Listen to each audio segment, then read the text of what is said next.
want to welcome you to the Ask Jeff YouTube channel. Here's today's question. If all the people in the world, except for 8, were so evil God felt his only option was to kill them with a flood, why didn't he kill Satan, who is the most evil of all? This is a great question, dealing with the, quote, demise and the destruction of Satan. But more importantly, these 8 folks that got on the boat and the flood known as the Noahic flood. Why didn't he just, quote, get rid of Satan? Well, it's really intricate because we got to answer the question by going back to Genesis chapter 3, verse 15. Remember, Adam and Eve have fallen into sin. The serpent beguiled them. And there it says in verse 15, the Lord is speaking to the serpent, to Satan. He says that the seed of the woman will crush your head. This is what we call, if you want to get formal, the proto-evangelium, or the very first gospel.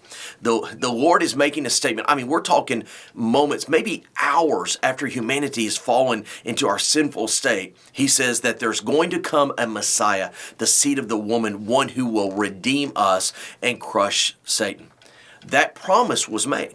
Well, when we're dealing with Noah's flood, the reason humanity had to be preserved, only 8 of them, the reason the rest had to be destroyed is because humanity had gotten so tainted. And there's a lot of different theories and aspects that the question is not leading to. But what I want you to hear is this. The reason that humanity was preserved is because the promise of the Messiah had been made. Now, again, why was Satan not just destroyed? We could go infinitum on that. But what was the purpose of the Messiah? Twofold. Redeem humanity and crush Satan. I know you're thinking, well, why didn't God just destroy him? Back in Matthew chapter 25, verse 41, the Lord Jesus makes the statement to those who go into everlasting destruction or fire. He goes, go to the pit of fire and go to the lake of fire that was prepared for the devil and his angels. That was prepared for them. Who solidifies it? Jesus Christ.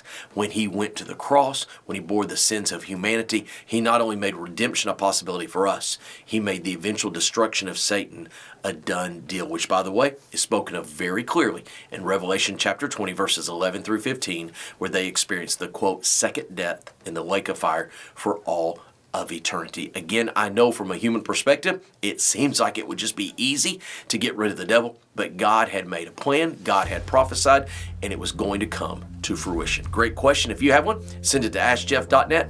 Maybe your question will be tomorrow's. Thanks for being a part of today's daily question. Now, we answer a question each and every day. Please feel free to submit a new question at askjeff.net. We may not have gotten to yours today, but we eventually will continue to be a part of this. Subscribe so you don't miss out on a question every day.